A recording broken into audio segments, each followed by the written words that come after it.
Sa mga mahiligon din ha, mag-food trip and food adventure sa Iranta ang anniversary special sa Farm to Table. Kauban ang host ni ini nga si Chef J.R. Royol.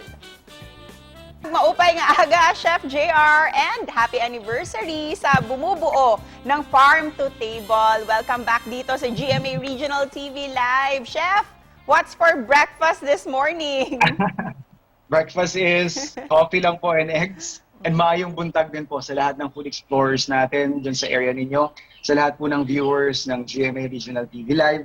Maraming salamat po sa supportang ibinigay ninyo sa ating show for this past year. And ito na nga, Ma'am Cecil, we'll be celebrating our first anniversary. Yes, oo. And daghang salamat din ha sa pag-share ng mga healthy meals from farm to table. And speaking of your farm, Chef JR, ayan, pag-usapan natin ito. Kumusta naman ang ating programa na 1-year anniversary na kayo?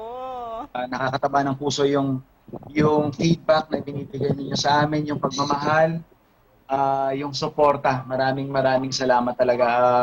Pwede akong umubos ng oras, kapapasalamat sa inyong lahat. But yeah, hindi kami tatagal ng 1 year without your support and love. Chef, para sa iyo na may sariling vegetable garden, gaano ba kahalaga ito, lalong-lalo na ngayon na may pandemya? With you having an access to a garden or to a source, to a food source is malaking bagay. So, ay makakain ka na, pero yung aliwala sa pag-iisip na mararamdaman mo na may ganyang kang pinalalaki from buto, didilig-ligan mo araw-araw, tapos hanggang siya-harvest mo siya, and then it will nourish your body. I think that the entire experience in itself is very fulfilling. Kaya naman, Chef, dahil sa inyo, sa Farm to Table, marami talaga ang naiengganyo na magtanim, lalong-lalo na sa programa ninyo. Kaya naman, how happy are you na nagbigay ka ng ideya sa mga viewers, especially sa benefits ng farming? Well, masaya, ma'am. Sabi ko nga po, it's an honor for us.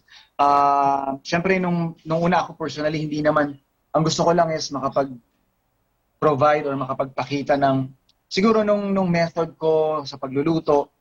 So parang napakasarap sa pakiramdam na yung freebie nito na naibibigay natin sa ating mga viewers is yun nga, natututo sila, na-encourage, at the very least, nagkakaroon sila ng interest. Hindi man nila gawin ngayon or bukas, but at least alam mo yun, parang may tumatatak sa isip nila na, baka pwede ko nga rin gawin yan. Baka may magandang maidulot sa buhay ko. I think yung ganong idea na may ganong klase tayong naiaambag sa mga buhay ng mga food explorers natin. At ngayong first anniversary na ng Farm to Table show nyo at patuloy kang naghahanda ng mga masasarap at nakakatakam ng mga putahe, Chef. Ano pa ba ang mga aabangan namin sa Farm to Table? Siyempre, ma'am, marami pang food explorations. Marami pang mga endemic ingredients na dito lang sa Pilipinas makikita na minsan nakakalimutan na natin na pwede palang kainin. Yun naman po talaga yung parang isa sa mga naging signature na rin ng show, yung mga ingredients. Ako personally, gusto ko lang din po na-meet si Kamamba, si Talinong. Dito lang din ako nakakita ng Katmon. So, imagine niyo po na nasa Luzon pa lang kami. So what more, pag ma'am, balang araw, i-host mo na kami dyan sa Cebu. And finally, Chef, please invite all our Kapuso viewers to continue supporting you sa Farm to Table, lalong-lalo na dito sa Central and Eastern Visayas. Opo. Yes, ma'am. Sa lahat po ng viewers natin ng GMA Regional TV Live, again, maraming salamat sa pagsuporta. And yun po, aasahan namin na patuloy niyong susubaybayan ang ating programang Farm to Table every Sunday.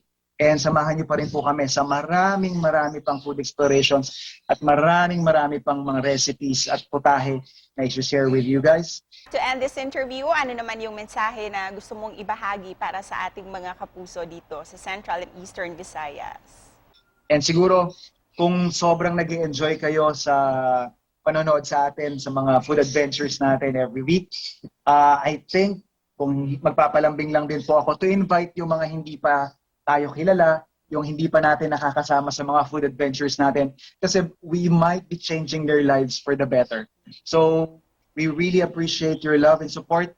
Thank you so much, and we are looking forward to spending Sunday evenings with you more. Once again, Chef, dagang salamat ha, and congratulations sa inyo sa Farm to Table. Dagang salamat din, Ma'am Cecil, and thank you so much to everybody. We'll see you every Sunday.